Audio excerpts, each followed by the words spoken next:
Hello guys, good morning everyone. Today we are studying about incapability या अनिश्चितता। इससे पहले हमने पॉलिनेशन क्या होता है, पॉलिनेशन के टाइप्स कितने होते हैं और क्या पौधों में एडेप्टेशन होता है, ये चीज़ हमने पढ़ी थी। आज हम पढ़ेंगे इनकैपेबिलिटी या अनिश्चितता। या अनिश्चितता जो होती है वो क्या चीज़ होती है कि पूर्णतः कुछ पौधे पूरी तरह से सक्षम होने के बाद में भी, यानी कि नर या मादा युग्मक दोनों के पूरी तरह से सक्षम होते हुए भी वो आपस में जनन नहीं कर पाते हैं, आपस में नई जाति की उत्पत्ति नहीं कर पाते हैं, क्रॉस नहीं कर पाते हैं। तो ऐसे को हम क्या बोलते हैं, इनकैपेबिलिटी या अनिश्चितता। वापस से समझाना चाहूंगी कि पूर्णतः कार्यक्षम एवं जननक्षम होते हुए भी नर व मादा युग्मकों के मध्य निषेचन नहीं हो पाना या निषेचन में विफलता आने को हम क्या कहते हैं, इनकैपेबिलिटी या अनिश्चितता। अब इनकैपेबिलिटी जो है या अनिश्चितता जो है उसके दो टाइप्स है। अकॉर्डिंग टू हमने स्पीसीज के अंदर जो रिप्रोडक्शन हो रहा है, नहीं हो पा रहा है, तो उसके अकॉर्डिंग हमने दो टाइप्स में बांटा इनकैपेबिलिटी को। हमारा फर्स्ट टाइप है इंटर स्पेसिफिक या अंतरा जातीय। इंटर स्पेसिफिक अंतर जातीय में क्या होता है कि मैंने एक एग्जाम्पल दिया, जैसे ब्रासिका कैम्पेस्ट्रिस है जो कि ब्रासिका फैमिली से रिलेटेड है। देखिए ब्रासिका क्या है, स्पीसीज, रापा क्या है, जीनस। इसकी ब्रासिका स्पीसीज और कैम्पेस्ट्रिस जो है इसका जीनस है। यानी कि स्पीसीज सेम होते हुए भी जीनस दोनों को क्या है, डिफरेंट जीनस। इस जीनस में और इस जीनस में अगर हम क्रॉस करवाए तो क्या होगा, जनन नहीं होगा। या इस तरह की जो अनिश्चितता है या इसका में संलयन कराया जाए फिर भी अगर निषेचन ना हो तो ऐसे प्रोसेस होगी, हम क्या बोलेंगे, अंतरजातीय अनिश्चितता या इंटर स्पेसिफिक इनकैपेबिलिटी। जबकि इंट्रा स्पेसिफिक में क्या होता है कि कुछ पौधे ऐसे होते हैं जो पूरी तरह से जननक्षम होते हुए भी आपस में या अपने ऐसे नई जाति के विकास नहीं कर पाते हैं, ब्रीड नहीं कर पाते, या फिर ऐसे पौधे जो होते हैं पूरी तरह से स्टेराइल होते हैं। इसीलिए हम इस तरह का जो टाइप है उनसे सेल्फ स्टेरिलिटी या स्वबाध्यता भी कहते हैं, क्योंकि ये पौधे क्या होते हैं, वो अपने स्वयं बाध्य होते हैं, स्टेराइल होते हैं, फर्टाइल नहीं होते। इसमें क्या होता है कि जातियां, जहाँ इसमें जो एग्जाम्पल था कि स्पीसीज जो है वो सेम है बट जीनस एक स्पीसीज के अलग अलग वंशों में अगर हम क्रॉस करवाते हैं तभी जो है उनमें जन्म नहीं हो पाता है, निषेचन में जो होती है बाधा आती है। जबकि इसमें क्या होता है कि अलग अलग स्पीसीज, कोई एक स्पीसीज है, इसका मैं किसी एक स्पीसीज का किसी अनदर स्पीसीज से क्रॉस करवाऊँ, फिर भी क्या होगा कि दोनों आपस में निषेचन नहीं कर पाएंगे। ऐसी जो निषेचन में होने वाली बाधा होती है उसे हम क्या बोलते हैं, इंट्रा स्पेसिफिक या अंतर जातीय, यानी जातियों के मध्य निषेचन में विफलता को हम क्या बोलते हैं, अंतर जातीय विफलता। It is also known as self sterility या सेल्फ इनकैपेबिलिटी। अब हमारा जो है इनकैपेबिलिटी जो है वो टाइप्स हमने देख लिए। अब क्या होता है कि इनकैपेबिलिटी जो है या फिर अनिश्चितता जो है वो पाई जाती है। कई बार क्या होता है कि पराग कणों का अंकुरन जो होता है वो होता ही नहीं है। जैसे कि ये कोई प्लांट है और उसकी वर्तिका है और ये इसका अंडाशय है, ये कोई पुंकेसर है, इसका परागकण यहाँ से रिलीज हुआ और इस पर आया। जैसे परागकण तो पहुंच गए, चिपक भी गए, पर इनका जो अंकुरन है वो नहीं हुआ, यानी कि पराग नलिका का निर्माण नहीं हुआ, तब भी क्या होती है, अनिश्चितता हो जाती है। कई बार ऐसा होता है कि अंकुरन तो हो गया पर पराग नलिका बीच में ही फट गई, पूरी तरह से जो अंडक है वहां तक ना पहुंची, तो भी जो है वो निषेचन नहीं हो पाता है, इनकैपेबिलिटी जो होती है वो। इसके अलावा कई बार ऐसा भी होता है कि पराग नलिका अंदर पहुंच भी जाती है पर जो भ्रूण कोश होता है उसको भेद नहीं पाती, तो इस वजह से भी जो है वो इस वजह से भी अनिश्चितता पाई जाती है। कई बार भ्रूण कोश को भेद देगी पर आगे जा के युग्मकों का संलयन नहीं होगा, यानी कि वो अंदर ही पहुंच गई। ये हमारा ब्रोंकोश है, वापस से डायग्राम बनाओ। ये हमारा ब्रोंकोश है, ये 3 सेल ऊपर, ये बीच में 2 और ये 3 सेल नीचे। ये परागनलिका यहाँ से आई, माइक्रोपाइल से इसने एंटर कर लिया, माइक्रोपाइल से एंटर कर लिया और जो मेल गैमेट थे उनको अंदर डाल भी दिया, पर जो युग्मक होंगे उनसे संलयन नहीं हो पाया। तो इस तरह से भी अनिश्चयता जो है वो पाई जाती है। ये टॉपिक इनकैपेबिलिटी या अनिश्चयता या असंगतता जो है कंप्लीट हुआ।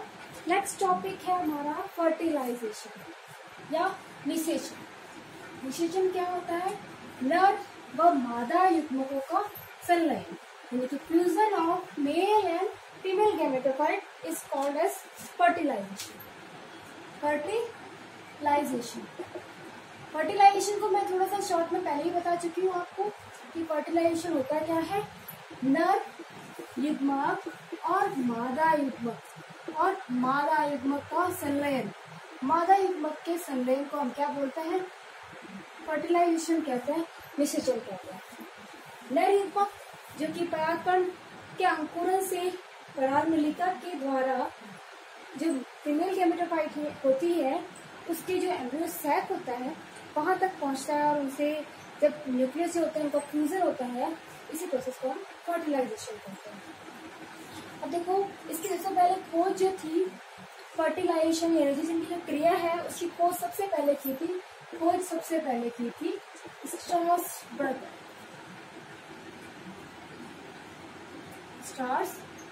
भी इम्पोर्टेंट भी है, कई बार इस पे क्वेश्चन पूछा गया है कि इसी खोज किसने की थी?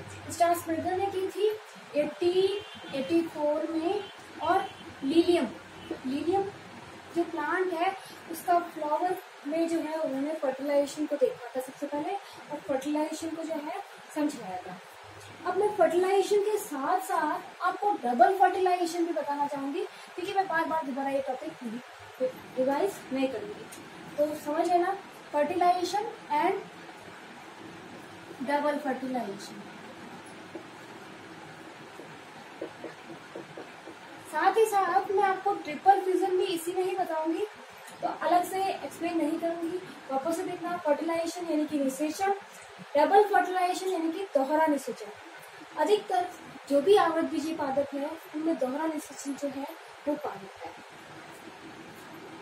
वापस से हम देखें, अगर ये हमारा एम्ब्रियो सैक है, 3 कोशिकाएं जो होती है वो हमारी ऊपर की ओर होती है और 3 कोशिकाएं जो होती है वो हमारी नीचे की ओर होती है। 2 कोशिकाएं हमारी बीच में होती है। ऊपर वाली जो 3 कोशिकाएं हैं हम उन्हें एंटीपोडल सेल या प्रतिध्रुवी कोशिकाएं जो है वो कहते हैं, जबकि ये जो सेल है हम उन्हें सेकेंडरी न्यूक्लियस कहते हैं। जैसे ही निषेचन होने वाला होता है या निषेचन की क्रिया से जस्ट पहले एक ध्रुव केंद्रक यहाँ से आया, एक ध्रुव केंद्रक नीचे की साइड से आया, दोनों यहाँ आके इकट्ठे हो गए और जैसे ही निषेचन होने वाला होता है तो दोनों की जो केंद्रक है वो एक कोशिका के अंदर आ जाते हैं और कोशिका जो सेल मेम्ब्रेन है वो तो एक ही रहती है, पर न्यूक्लियस अभी भी क्या है? 2 है, यानी कि आपस में जो न्यूक्लियाई है वो फ्यूज हो जाते हैं और इस जो न्यूक्लियस नया बना हम उसे क्या बोलते हैं? 2n। अभी सेकेंडरी न्यूक्लियस है वो कैसा हो जाएगा? 2n। क्यों 2n हुआ? क्योंकि एक न्यूक्लियस ऊपर से आया, एक न्यूक्लियस नीचे से आया, दोनों आपस में फ्यूज हो गए, इसीलिए हम इसे पोलर न्यूक्लियाई कहते हैं। जैसे ही फर्टिलाइजेशन होने वाला होता है दोनों न्यूक्लियस आपस में फ्यूज हो जाते हैं और नए न्यूक्लियस में कन्वर्ट हो जाते हैं, जिससे हम सेकेंडरी न्यूक्लियस कहते हैं। और ये जो होता है हमेशा डिप्लॉयड होता है। क्यों? क्योंकि पोलर न्यूक्लियस होता है वो हैप्लॉयड होता है, क्योंकि 2 पोलर न्यूक्लियस थे तो इसलिए मल्टीप्लाई हो गए 2n होते हैं। एंटीबॉडी सेल जो होती है वो 3 इन नंबर्स होती है और हमेशा हैप्लॉयड होती है। नीचे की जो 3 कोशिका है जो माइक्रोपाइल की ओर व्यवस्थित होती है हम उन्हें क्या कहते हैं? एग एपरेटस या अंड समुच्चय। एग एपरेटस में बीच वाली जो सेल है इसे हम क्या कहते हैं? Egg cell. और जो साइड में जो इसको घेरे हुए हैं हम उसको सेल या सहायक कोशिकाएं कहते हैं ये दो। अब ये भी हैप्लॉइड होती है। एग एपरेटस में जो एग सेल है वो भी हैप्लॉइड होती है, एंटीबॉडी सेल भी हैप्लॉइड होती है, और जो यहाँ पे न्यूक्लियस है वो भी हैप्लॉइड होता है। सेकेंडरी न्यूक्लियस जो होता है, द्वितीयक केंद्रक होता है, केवल वो डिप्लॉइड होता है। अब यहाँ पे हमारा होता है माइक्रोपाइल, जहाँ से कि परागनलिका एंटर करती है, और ये हिस्सा होता है हमारा कैलेसा। और इस तरह से ये जो बीजांड की एम्ब्रियो सेल की संरचना है, बीजांड की जो संरचना है वो आपको समझ में आ गई होगी। अब मैं आपको फर्टिलाइजेशन बताऊंगी, किस तरह से फर्टिलाइजेशन होता है।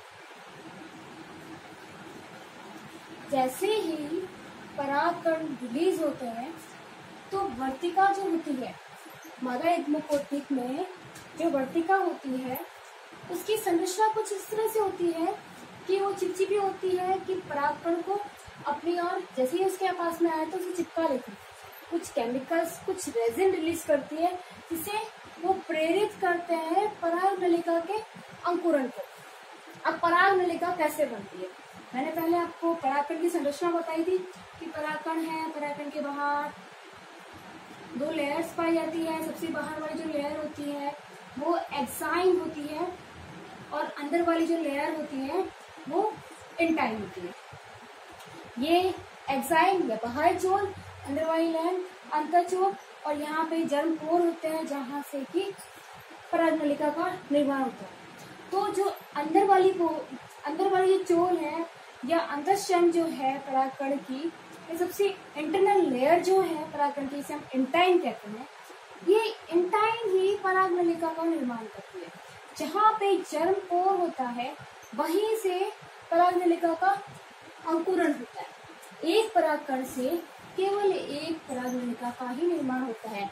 ऐसे को हम बोलते हैं एक परागनलिकीय पादप। कुछ पादप ऐसे होते हैं जिनमें एक से ज्यादा परागनलिका का निर्माण भी होता है। ऐसे पादप जिनमें एक से ज्यादा परागनलिका का निर्माण होता है हम उन्हें बहुनलिकीय पादप कहते हैं या पॉलीसिफोनस कहते हैं। जैसे कि एग्जाम्पल है कुकुरबिटेसी एंड मालवेसी। अधिकतर पौधों में केवल एक परागनलिका का निर्माण होता है। अब जैसे ये परागकण यहाँ आया तो इंटाइन क्या करेगी, जर्म पोर से अपनी परागनलिका का निर्माण करेगी, यानी कि इस परागकण का अंकुरण हो जाएगा। इसे हम जर्मिनेशन कहते हैं।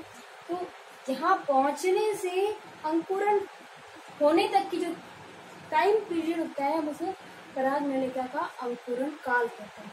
अब जैसे ही परागनलिका का अंकुरण हुआ, फ्लावर की स्टिग्मा पर या वर्तिकाग्र पर जैसे ही गिरे तो यहाँ पे कुछ केमिकल होते हैं, कुछ रेजिन्स होते हैं जिनके कारण ये चिपक जाता है और इसको अंकुरण के लिए प्रेरित करता है। अब ये प्रेरित हो जाएगा, अंकुरण हो जाएगा, तो ये नलिका क्या होती है, नीचे की ओर जाती है जहाँ अंडाशय होते हैं, अंडक होते हैं। तो ये क्या होती है, अंडकानुवर्ती होती है, यानी कि इसकी गति हमेशा अंडक की ओर होती है। ये ऐसे नहीं कि यहाँ जा रही है यहाँ जा रही है, ये हमेशा वर्तिकाग्र से नीचे की ओर वर्तिका से होती हुई हमेशा अंडक की ओर गति करेगी, और इसकी गति होती है कीमोट्रोपिक, यानी कि केमिकल्स की ओर आकर्षित होती है। जो अंडक है वो कुछ केमिकल रिलीज करता है जिससे कि इसकी गति को ये प्रेरित हो जाती, गति को प्रेरित करता है, और ये डिसाइड करता है कि परागनलिका इसी की ओर आए और इसके अंदर जाके जो नरियुग्मक दो लेके आई है वो इसमें रिलीज करता है। तो अंकुरण के समय कुछ पौधे जो होते हैं परागनलिका में कुछ जो भेदन क्षमता होती है वो अलग अलग होती है। परागनलिका की जो लंबाई है, परागनलिका की लंबाई वर्तिका की लंबाई पर निर्भर करती है, यानी कि जितनी लंबी वर्तिका होगी परागनलिका भी उतनी ही लंबी होगी। अब कुछ पौधे ऐसे होते हैं जिनकी वर्तिका बिल्कुल खोखली होती है, तो श्लेष्मा भरा होने के कारण परागनलिका आसानी से गति कर लेती है। जैसे ही परागनलिका अंदर आती है, दो नरयुग्मक जो कैसे होते हैं, नॉन मोटाइल, कैसे होते हैं, नॉन मोटाइल, और एक होता है ट्यूब न्यूक्लियस।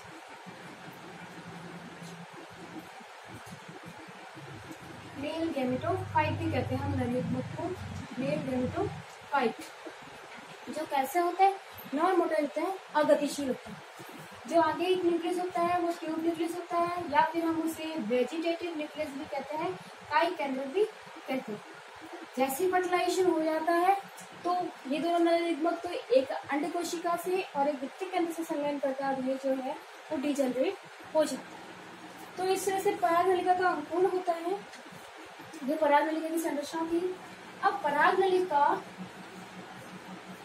केवल और केवल माइक्रोपाइल से ही एंटर करेगी, कहीं से भी आए परागनलिका, कहीं से भी बीजांड में कहीं से ही प्रवेश करे, पर बीजांड जो एम्ब्रियो सैक होगा उसके अंदर केवल माइक्रोपाइल से ही प्रवेश करेगी। अब ये बीजांड जो है, एम्ब्रियो सैक जो है वो कहाँ पाया जाता है, तो ये अंडक के अंदर पाया जाता है। जो अंडक होते हैं अंडाशय में, वहां पाया जाता है।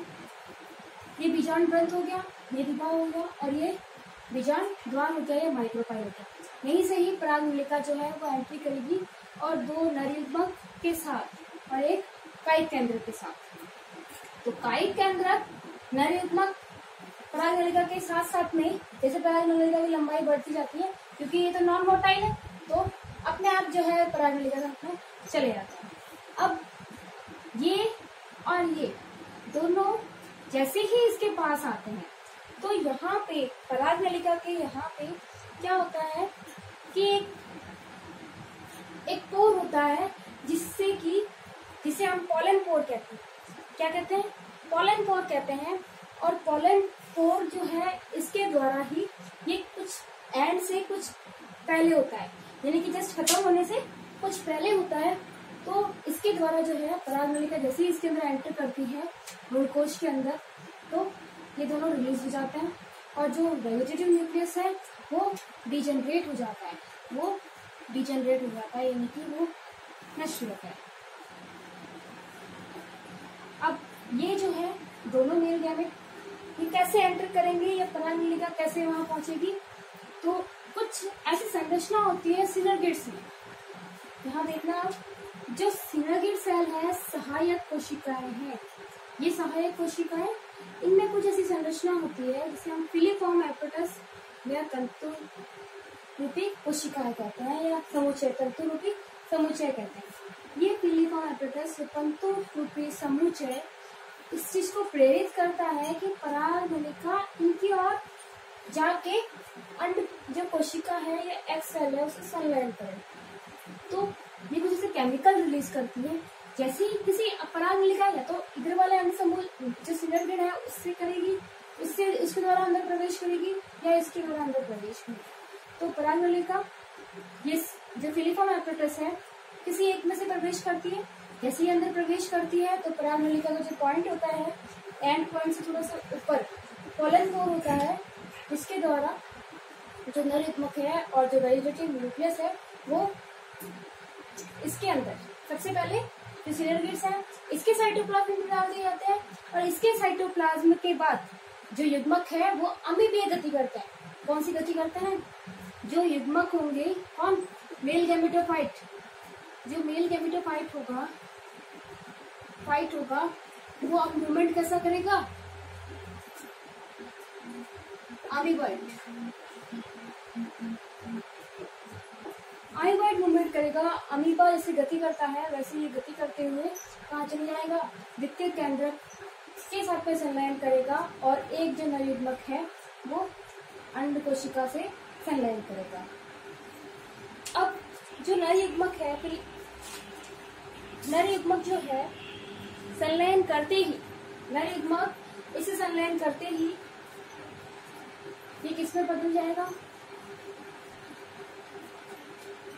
नर युग्मक इसे संलयन करेगा, फिलीफॉर्म एपैरेटस खत्म हो जाएंगे, डिजेनरेट हो जाएंगे, और केवल एक्सेल बच जाएगी, जो कि आगे जाके जाइगोट में बदल जाएगी। एक्सेल जो है वो जाइगोट में बदल जाएगी। क्यों? क्योंकि मेल और फीमेल गैमेट का फ्यूजन हो गया। अब जाइगोट, क्योंकि ये एक्सेल कैसी थी? एन थी, हैप्लॉइड थी, तो 1 मेल गैमेट एंड 1 एक्सएन, ये भी हैप्लॉइड, ये भी हैप्लॉइड, दोनों मिलके 2n जाइगोट बन जाएगा। यानी जाइगोट कैसा होता है? डिप्लॉइड होता है। अब जो सेकेंडरी न्यूक्लियस था ये कैसा था? 2n था, डिप्लॉइड था।